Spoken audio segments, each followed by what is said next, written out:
All right, so today we're going to keep talking about limits. We're going to focus on limits that revolve around infinity. So I want you to take a look at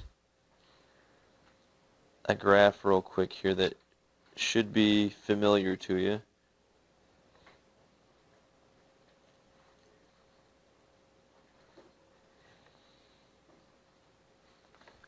So can anybody tell me what that's the graph of? What of your basic functions that you guys studied in pre-calc is that one? That's the reciprocal. Yep. So, and there are some limits that we can calculate. So, namely, as x approaches infinity and as x approaches negative infinity. So for this particular function, what is the limit as x approaches infinity?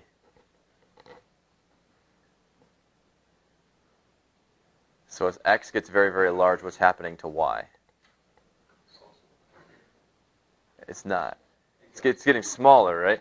So as we go out, what is it getting closer to? To 0, right?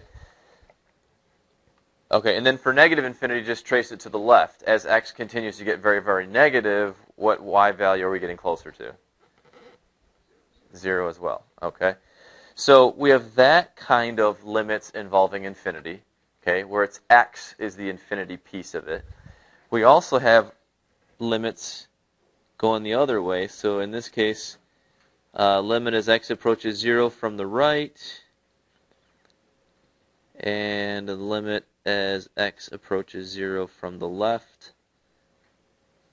And these are ones we looked at in the last section. So looking at that graph, what is the limit as x approaches 0 from the right? Infinity.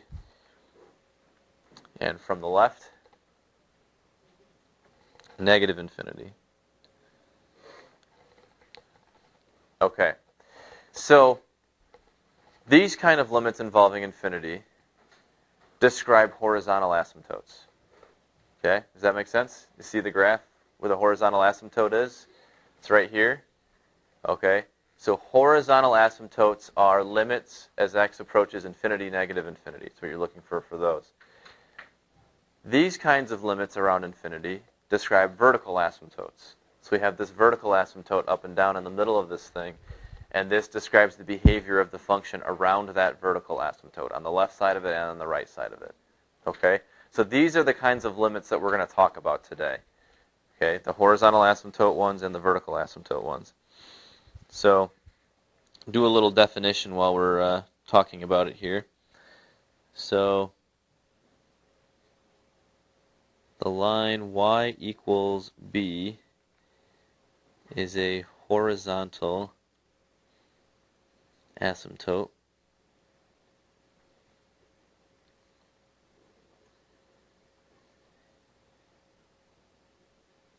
of the graph of f of x if the following is true. The limit as x approaches infinity of f of x equals b, or the limit as x approaches negative infinity of f of x equals b. So kind of like we just showed in this first graph here, is that because the limit as x approached infinity came out to a number, 0, and also the limit as x approached negative infinity came out to some number, again, 0, then we knew we had a horizontal asymptote there. Now I want to caution you just a little bit here, though. Notice how the definition uses the word or, not the word and, in between, right? In the example that we did at the beginning here, both limits happen to come out to the same thing. They both came out to 0. But that does not need to be the case to have a horizontal asymptote. You only have to have one happening. And in fact, you can have 2 horizontal asymptotes, one for each end. Okay? So you can have up to 2 horizontal asymptotes for a function, depending. one for as x goes to infinity and another one for as x goes to negative infinity. But, like in this case, they could end up being the same, and then you actually just have one. Okay? But that's the idea, though. That's what we're looking for. Does the limit as x goes to infinity or the limit as x goes to negative infinity come out to just some number? Okay? So let's graph some stuff and take a look at this. So we're going to be searching for horizontal asymptotes with this function.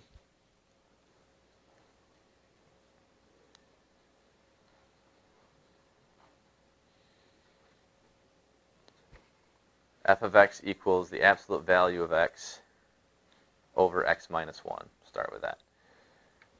Okay, now this is something that you were very likely not able to do by hand, right? Don't know what that graph looks like. So we're going to use our calculator on this one to take a look. And when we look at the graph, I want to see if we can come up with, first of all, what is the limit as x goes to infinity? And what's the limit as x goes to negative infinity? And then, once you know those two answers, give me equations of any horizontal asymptotes that you see. Okay? So, we don't usually graph stuff with absolute values, so I'll try to kind of help you out with that.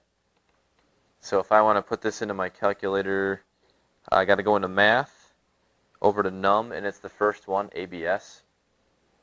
Now my calculator is a little bit more old school, so it still keeps the ABS. Some of yours actually put the bars in there for you.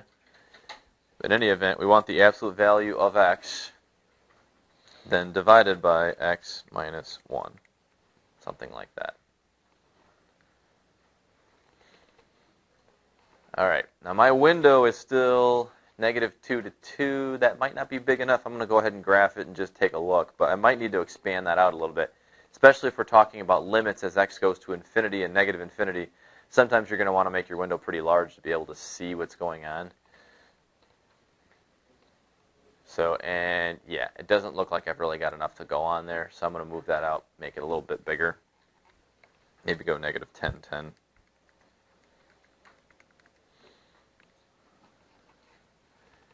And then it's a little bit more obvious. Do you guys see the horizontal asymptotes a little bit better on that one? How that function is leveling off either way. So what do you suppose I could do on my calculator to try and make a guess, or make an educated guess at what the limits are as x goes to infinity and negative infinity? What can my calculator do that'll be helpful?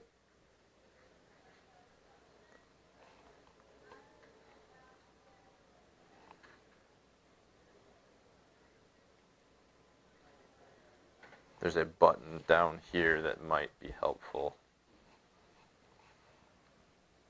if I want to see what the values are as I move along the function. Trace, yes. I want to trace it, see what's going on. Okay, so tracing it allows you to take a look at the x and y values as you move a cursor along the function, right? So let's check out negative infinity first here. So as I move out towards negative infinity, take a look at the numbers for y as I keep moving out. And if I keep tracing, it'll keep moving the window over. What do you suppose the limit is? Look at that y value. Where is it headed? What's the y value? Looks like it's getting closer and closer to -1. Yeah. And if you really wanted to be sure, you could make that window down to -1,000 or something and just keep tracing it. And yeah, it's going to keep approaching -1. So we've got one of our limits here then. We just, by kind of inspecting here, the limit as x goes to negative infinity of f of x equals -1. Just saw that. Alright, well, let me fix my window here again. So now let's take a look at what we believe this thing is doing as x approaches positive infinity then. So trace it again. And we'll move the cursor over to the other side here and take a look at that y value again. As I continue to move out, what do you suppose is happening to the value of y? It's getting closer and closer to 1, exactly. Okay? So we've got the other limit then.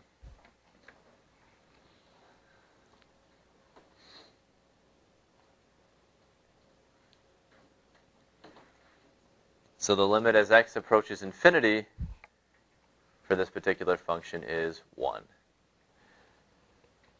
Okay, so then my question was, what are the horizontal asymptotes of this function then?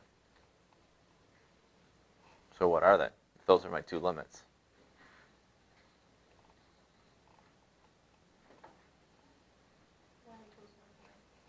Yes. I've got two horizontal asymptotes for this particular function, y equals 1 and y equals negative 1, because of those limits. Okay? Okay, so that's using graphs to help search for some limits, some horizontal asymptotes. Let's see. I guess, well, while we're looking at it, let's take a look at the vertical asymptote stuff too, because we've talked a bit about this in the past, and it'd be worth it to take a look, because I think you guys can just inspect it here and tell me. So, do you see on this graph any vertical asymptotes? At 1, right? Okay. So, these were our horizontal. So we also have an x equals 1 vertical with that function as well. Yeah. And there are a couple of limits involving infinity associated with that one as well. So this would be the limit as x approaches 1 from the right, and we can do the limit as x approaches 1 from the left. Okay, so again, here's the graph. So what is the limit as x approaches 1 from the right?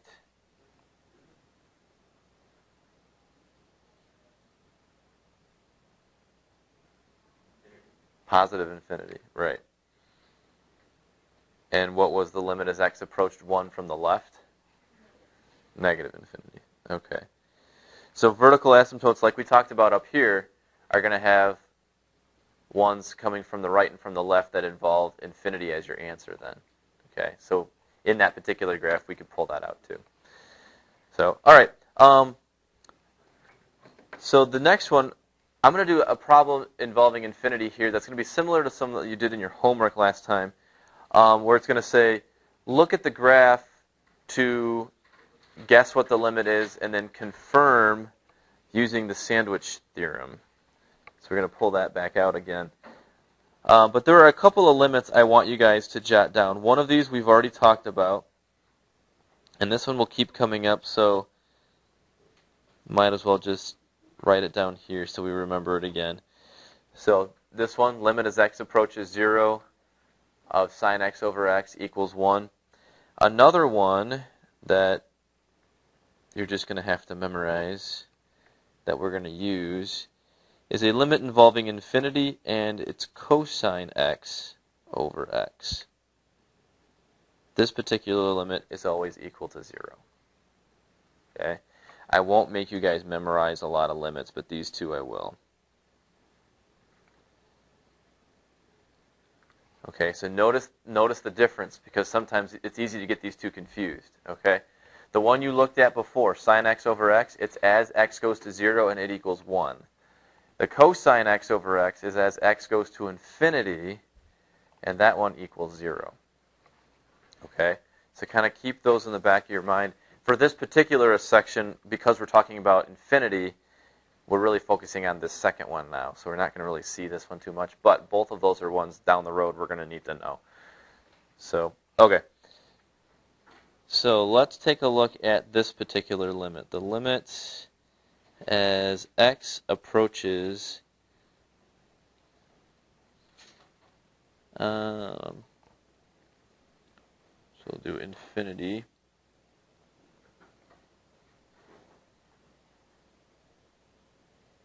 One minus cosine x over x squared. So take a minute, graph that one on your calculator, and see if you can use the trace, figure out what you think it should be, and then we'll go back and review our sandwiches, see if we can confirm what we're seeing.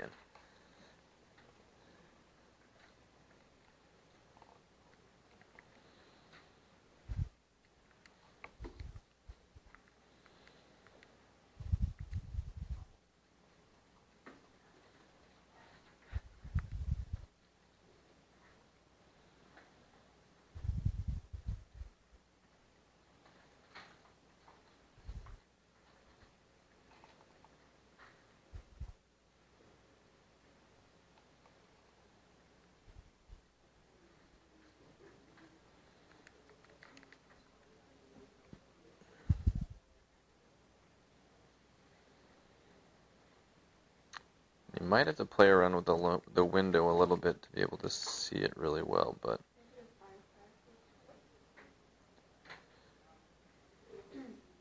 -5 to 5 both ways works pretty good.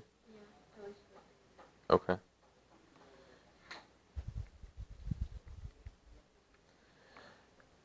I don't know if this is any clearer for you, but I actually did the y min and max are just -1 to 1, because it doesn't get very high. And then I did -50 to 50 in the x, and it looks like that. So it's kind of like, it almost looks like a bouncy ball kind of a thing, or it gets smaller and smaller and smaller as it goes out. So, in any event, what do you suppose the limit as x goes to infinity is for this? What is it getting closer to?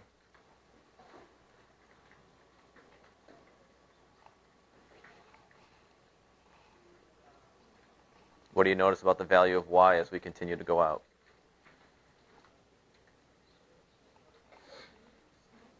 It is getting smaller. Those little hills are getting smaller and smaller, so it's leveling off to what? What value of y? 0. Yeah. Yeah, that's huh? not the same graph. No? Oh, I did O over x. Should be x squared, right? Yeah. That could be a problem. Let's try that instead.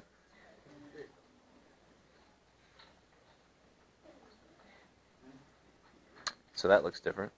Okay, hold on. Okay. It looks better than ours. It was more interesting, right? Maybe? I don't know. Ah, okay. So something maybe more like that. Just a little hill in the middle, and then... Okay, limit's still the same, though, right? What's it leveling off to, though, as we go out to infinity? 0. Okay, all right. That's the important thing. So it's supposed to be 0. Okay. So, how can we use a sandwich theorem for this one? Is it 1 minus cosine x sine x? No. 1 minus cosine squared is sine x. So, what I'm going to do first is I'm going to break this into 2 separate limits, which I can do because this x squared I can distribute.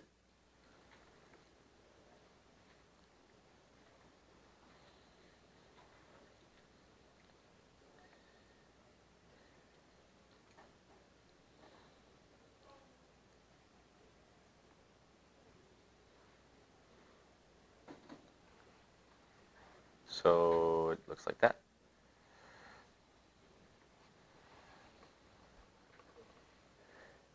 And you know what?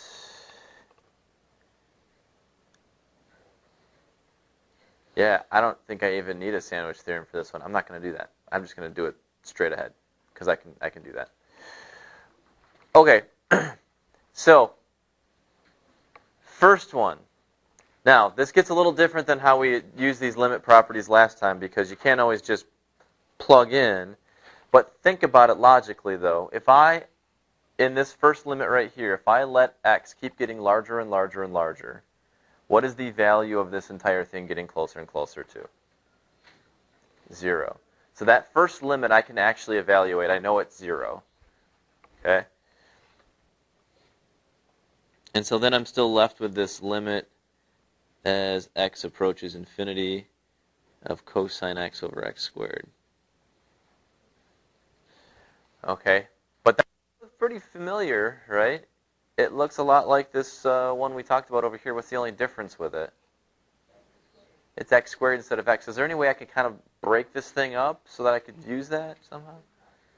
No, it's not impossible. No, we can do it. I can use that product rule, right? I can make it into a multiplication problem with 2 limits. And one of those 2 limits is that limit that I already know. So this is going to become 0 minus limit as x goes to infinity of cosine x over x multiplied by the limit as x goes to infinity of 1 over x. Okay, so do you guys all see how I did that? Cosine x over x squared is the same thing as cosine x over x times 1 over x. And I did that because now I've got this limit that I told you should be 0, that we're memorizing. And I have this limit, which I also know, right? Think about it logically. As x goes to infinity of 1 over x, what should the whole thing be going to? 0. And what did I say this one had to be? 0. So I'm going to get 0 minus 0 times 0.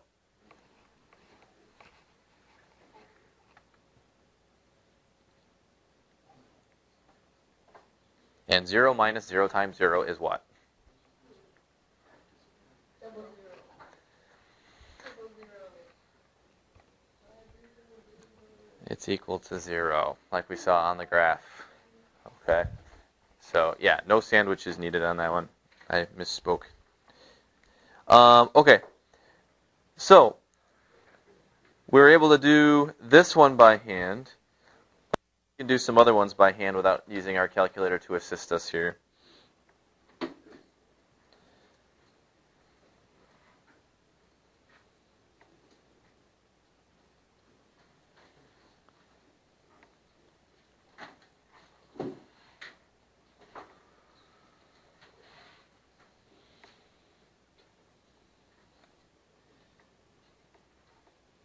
Now this one's going to seem probably more complicated than it is.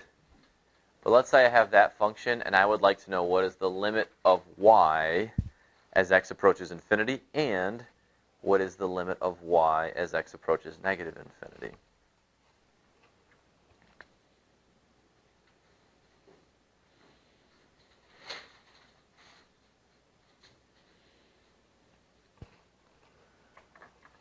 Now this one we can do just with some visual inspection. We don't have to go through all of these limit properties, break it up, try to figure out what each little piece is and put it all together. We can just kind of go one piece at a time here, okay? Now technically we are using limit properties to do this, but I just want to have you guys notice a few things in here, okay? So if I were to do the limit as x goes to infinity of 3, what is that? 3, right? Remember, that's just a constant function. It would stay 3. Okay, so that's going to stay 3. What about 2x squared over x squared plus 2? What's the limit as x goes to infinity of just this piece right here? Think back to pre-calc when we did horizontal asymptotes, when we had fractions. If the degree on top was the same as the degree on the bottom, what was the answer? Not 0. The coefficients, right? Remember, as x goes to infinity, this little plus 2 right here has basically no effect at all because it's a super huge number plus 2. Who cares?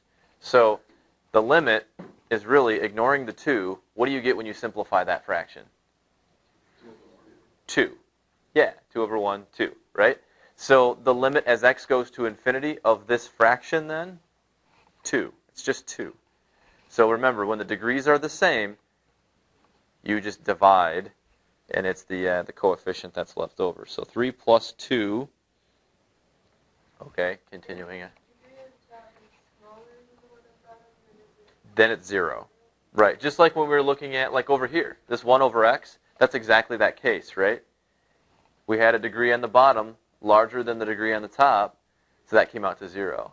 That particular part of that one came out to 0. And I think we did 1 over x squared earlier, also came out to 0, because the degree on the bottom was larger. It's only when the degree is the same that you do this little trick where you divide and take the coefficient. But yeah. Then there is no asymptote. So the limit would not, actually the limit would go to infinity, technically, with these then. But we're not going to look at that stuff with this. Okay, so continuing on, that idea in mind, what's the limit of 1 over x as x goes to infinity? 0. Okay. And then the limit as x goes to infinity of 1? Still just 1. So I can kind of go piece by piece. I'm using my limit properties doing this, technically. But I can just go piece by piece. And now 3 plus 2 times 0 plus 1. 5. So that one's 5. Now if I do negative infinity, it's not a whole lot different.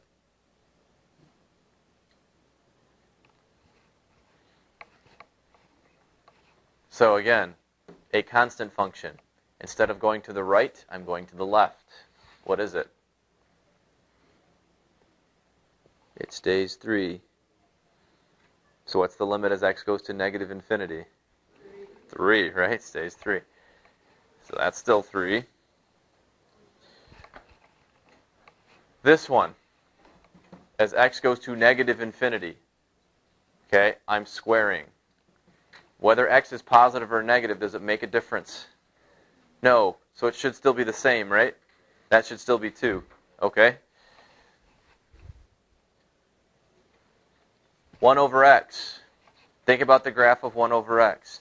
As I go to negative infinity, what am I getting closer to? Still 0, right? That one doesn't change. And 1. Still 1, right? It's just a constant. So these actually came out to exactly the same thing. They're both 5. So this particular function, what are its horizontal asymptotes? Y equals 5. And that's it, right? It's just got the 1. Because those both came out to be the same thing. All right. So, I think we're good with that. Last thing I want to talk about, I actually forgot to put this on the board, but we need to talk about end behavior models, and then we will be done.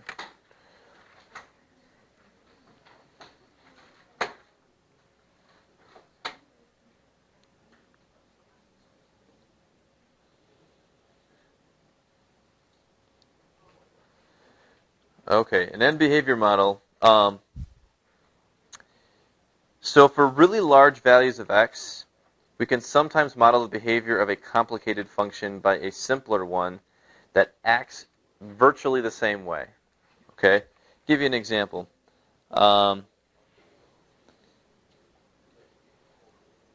Say we've got the polynomial function 3x to the 5th plus 2x to the 4th minus x to the 3rd plus 2x squared minus x minus 7.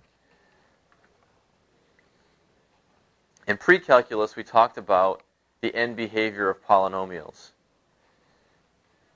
An end behavior basically is what's happening to the function as x gets really, really large or really, really negative. And what we found was the only term in a polynomial that really determines that is the first one, right? Because the power is the largest here. It's kind of like we talked about, as x gets really, really large, this thing's going to blow up huge. These are all going to be pretty big too, but nothing in comparison to this first one. So if we're looking at end behavior, really big values of x, really large negative values of x, the only term that really shows you what's going to happen is this. So our end behavior model for f of x is 3x to the 5th. Because that function, just that first term by itself, does virtually the same thing as the entire big one as x gets really, really large. Okay?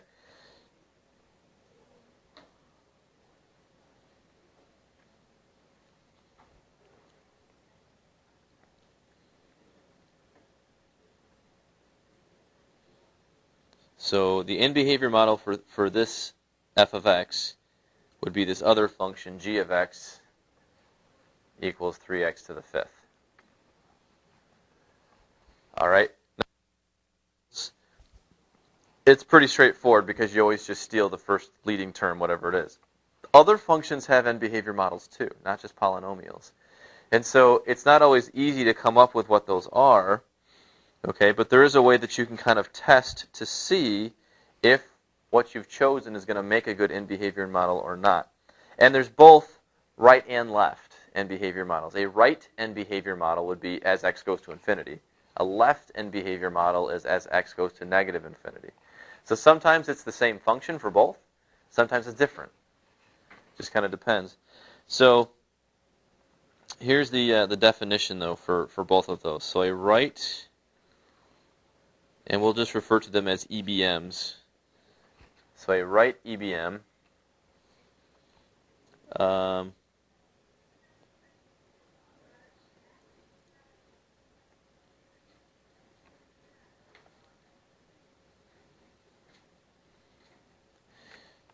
so a right end behavior model for f of x is the function g of x if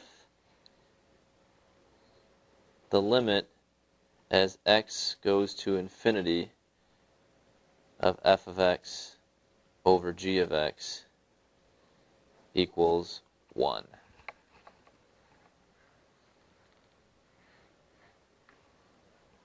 So if you take the original function, divide it by the one you think is a good end behavior model, and that comes out to 1, it'll work. Now take a look at the one we just talked about up here. If I were to take this entire big, huge polynomial, divide it by 3x to the 5th, and I did the limit as x goes to infinity of that, do you see how that's going to come out to 1 yet? It's a fraction, right? The degree on top and the degree on the bottom would be the same. And what do you do if they're the same?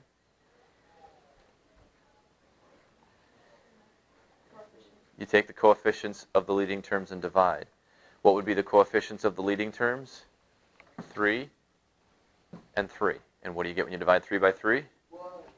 1. So it works. So it's an effective end behavior model because the limit comes out to 1 the way we want it to. Okay? The left end behavior model, same thing, except it's the limit as x goes to negative infinity should come out to 1. Okay? So let's jot that one down here too.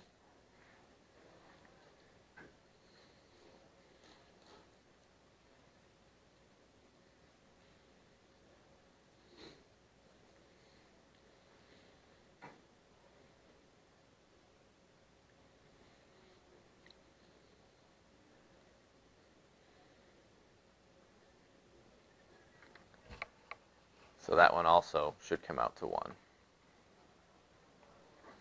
And we can test that out with this one too. It would work the same way. Okay, just thinking about x going to negative infinity, 3x to the 5th would work in that case too. Yes?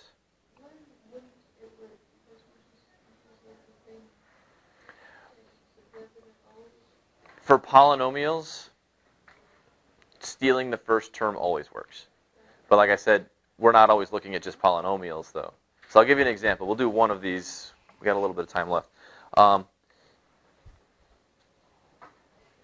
So let's say we want to look at f of x equals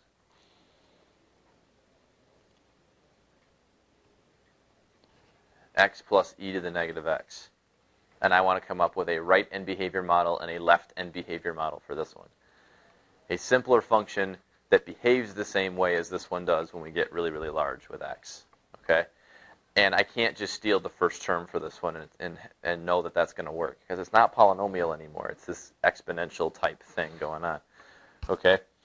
So, if you have something like this, it's kind of a guess and check game, which kind of stinks because you don't always know where to start. If you have something like this one, where you've got two terms added together, testing out each individual term first is a good place to start. So let's just look at x and see if x works out for us, okay? So our guess, we're going to go with g of x equals x. We're going to make that limit and just see what happens. Do we get something that works out? So using that, the limit as x approaches infinity, we want to go f of x over g of x. So x plus e to the negative x over x. And we want to try and see, can we simplify that, get an answer? And if so, is it coming out to 1 or not? So this I can break apart. So that's going to be the limit as x goes to infinity of x over x would be 1. And then I'd get e to the negative x over x.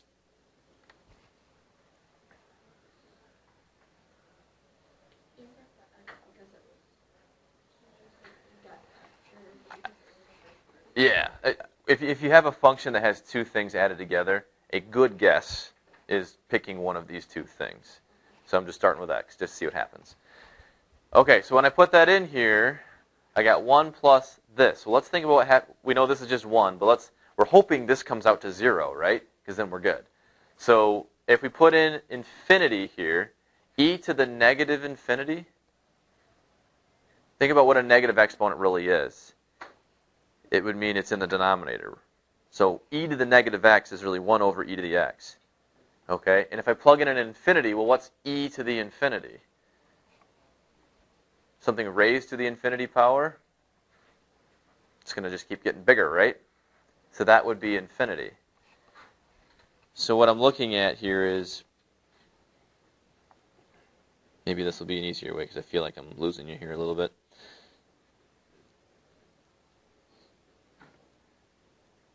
Think of it this way. E to the negative x is 1 over e to the x. So it's really one big fraction with e to the x shoved down on the bottom. Okay? As x goes to infinity, what's going to happen to this denominator as x goes to infinity?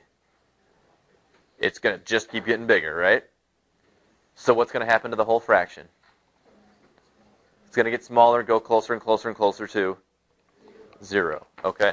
So what we've got here then is 1 plus 0, which equals 1. We got it. We found the right end behavior model for this one. Okay?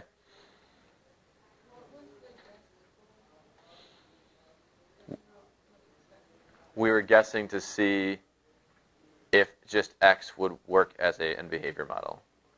And I guessed that because it's one of these two things getting added together from my original function. That tends to be a good guess for one that's an EBM. So a right EBM, this g of x equals x, works.